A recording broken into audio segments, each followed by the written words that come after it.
Colleen Munson, welcome to Court Time with Keely. This is my girl. For people that don't know, Colleen coached me during my 16 and 17 season for club volleyball. Well, we did take fourth in the nation, right? You probably remember better. The coach always remembers better than the player. Yes. So Colleen, you've been in it. You've been a assistant coach, and then how many years now being a head coach? Going on 20 years. 20 years. So when did you know as an assistant coach that it was time to make your move to be a head coach? Oh, that's a tough one. I don't know that you're ever ready. I worked for Kathy George at Western Michigan. I was her assistant coach. She was my college coach. We were very, very close. And she prepared me as best she could. But are you ever really ready? I mean, there's so many opportunities to grow within a first year of being head coach, made so many mistakes, lots of errors. But we grew from it, just tried to build very good relationships, did the very best I could. I just didn't have a lot of experience. And the experience comes with having hard conversations, making some decisions. When you're the assistant coach, you're everyone's friend.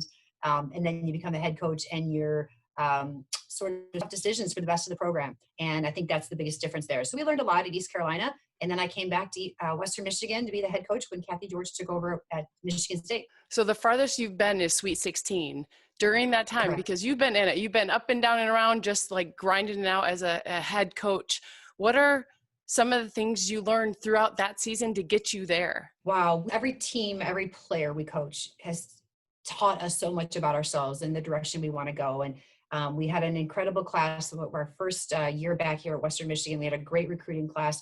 And it was their junior years that we went into a tremendous season. We won the conference tournament, moving into the NCAA tournament. And we were fortunate enough, and they took us to the Sweet 16 that year. We played against Penn State, who's arguably one of the best teams in the decade, even considered in the century. Tremendous team those years. But we were fortunate enough just to be on the court with them. And I think each class teaches us a little bit more about ourselves and stretches us, whether it be drill development, personnel, various things we want to stress in the program, just the growth in general. That was the class that showed them and us that it's okay to be close. It's okay to have hard conversations with student athletes, to tell them the truth, because if you don't, who is going to? And then they took it very well, and they showed us as a collective class that they were going to push themselves and be accountable to each other, and be accountable to our staff, be accountable to the university. And that was a lesson, I think, for all of us at that point. So you're big on the leadership part of building your program. You're big on teaching the kids not just to be great athletes, but also develop them as people. What are some things you're doing with your team right now? Wow, this has been such a great opportunity for us to grow. And I don't wish the COVID pandemic on anybody. That's not what I'm saying. But we've chosen to see it as an opportunity to grow versus a hindrance to that growth. We spent a lot of time this spring semester, and we run semesters here, so winter, spring, prior to the closures, reading a book by Carol Dweck called Mindset. And it's a fantastic book, highly recommend it. Basically, the synopsis is you have either a fixed mindset or a growth mindset. People with a fixed mindset believe things will always be that way, and you don't ever grow through an experience. Growth mindset's the opposite. You may not have the skill set at this point, but you're going to use every opportunity to grow through and acquire those skills. So we're choosing to see the COVID as a growth opportunity, and leadership is a growth opportunity. We all, and this is a fact that she states in the book, we all slip into a fixed mindset, whether it be the way you address your family, the way you address a public speaking engagement, the way you address recruiting. But we can change it to a growth mindset. You just have to notice it and be aware of it. And there's a persona that comes out, and that persona kind of taps you on the shoulder and says, you're not good enough. You're not prepared for this. You're going to fail. And you have to brush that persona off and say, no, watch this. In fact, come with me on this journey. We're going to show we're going to succeed, and we're going to grow together. And we started reading this book together and doing some exercises as a leadership group and as an entire team. And that absolutely changed our mindset. So we have opportunities to continue to be on video calls. I mean, I am on probably 10 to 15 video calls a week. And believe it or not, it is exhausting, but at the same time invigorating, because you are so passionate. We're so passionate about this program and what we do. We have opportunities to connect as a full team, as a leadership group, and as individuals. And we set up calls and we have an agenda on these calls. So they're worthwhile. And first and foremost, we want to make sure each and every student athlete is doing okay. Whether their home life is different than their campus life for whatever reasons. Sometimes they're dealing with some issues at home that they're not dealing with on campus, and vice versa. We want to make sure that they're doing well mentally, that they're equipped to be successful in the classroom, because everything went to online learning. And that was a transition for all of us, the online distance learning. Some of us are very visual. Some of us like to be relational and have people in front of us teaching things. So the online learning was a struggle, a challenge, so to speak. So the first week we just checked in with them and said, how are you doing? Where are you at with everything? Yeah, are you connecting with each other, et cetera? Then part of the agenda on these calls, not only do we check in emotionally, mentally for these student athletes, but we ask, have they connected with each other? We have accountability partners that our team, we strive to have a player-led program.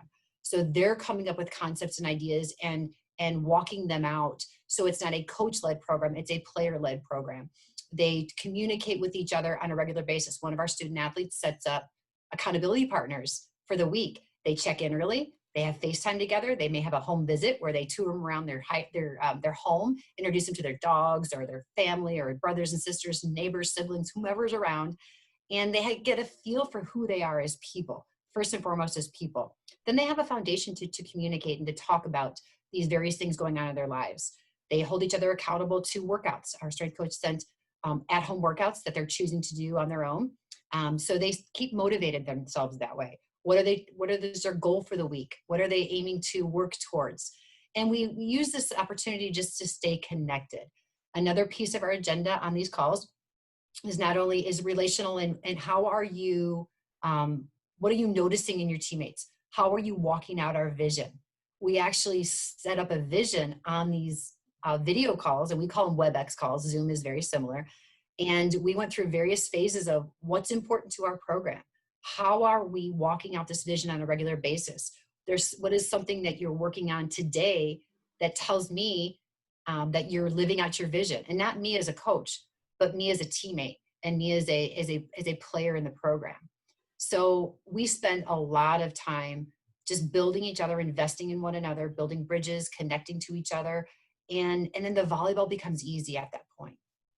Some of these other calls are center around some film review. We have a platform in volleyball called Volleymetrics, and we're able to watch opponents play. We're able to break down our opponents. We're able to grow and gain volleyball IQ from a distance. And I can tell you, Keely, we would not be where we are right now had we not had the closure. Again, a benefit, a blessing from the closure. I don't advocate having this closure by any means. I'd rather see people one-on-one, face-to-face. But we're able to break down video and really talk to them about what an opposing coach may look at in their position. What are they, how are they going to grow their game by playing across the net from somebody and seeing some situations that they may not be aware that they're in. Now they come back to the gym in August, because we're crossing our fingers that we're all reporting August 10th. And their approach, their perspective to training is different. If they see someone else has a weakness or an opportunity to exploit potentially a strategy against another team, we're saying someone else has that on you as well. If you're an outside attacker and you hit the same shot over and over, you have to develop a repertoire of shots against a rotation defense, against a perimeter defense. What are your tells? What are some things that you're going to change yourself? So I think I answered your question. It was a really long answer, but I think the original question was leadership is important. And yeah, you're amazing. Absolutely important. And so you're married with 2 kids. Yes. Being a Division I coach, how are you able to balance that? And I'm gonna hit my Michigan accent, balance. Oh, you're in Michigan right now. I'm like, I got it still. How are you able to manage all of that? It's a challenge. It's a constant challenge. I think right now I've got 2 teenagers, and they're online learning from their high schools, and that's been an adjustment for them. I've been able to see some of their struggles, so I know I can relate to our current team struggles and such, but I'm on the phone a lot. I'm on these video calls quite a bit, and just being present, spending time. When I'm here, I'm with you. When I'm off these, I'm with them. That's really, really important. We don't know what the new normal is coming back in their lives or in ours. So I think just being keenly aware and noticing some of these things that we're dealing with professionally, also with our families, And it's just really important that we have that balance, that faith balance, that opportunity to grow, and decide what's important moving forward as the world starts to open up again, which we're very grateful that it will here soon, especially in Michigan. We're a little further behind you all in Georgia. But what do we want to spend our time, energy, and finances on? What do we want to spend our what are we passionate about? What are we doing? And I think those are the things that I bring to our family, that are same concepts I bring to our team. So I think we merge these things, we balance it. My husband was a coach. He's currently a pastor. And I think just that balance that we bring in life to our family, they know no different. So they see mom and dad are busy doing what we're passionate about, but we have to be intentional. And I think being intentional is what we're asking our student athletes to be as well. Well, you are amazing. I'm a super fan of Colleen Munson. I love you so much. And thank you so much for taking this time to have a little convo. Absolutely. Keely time. We always have time for Keely time.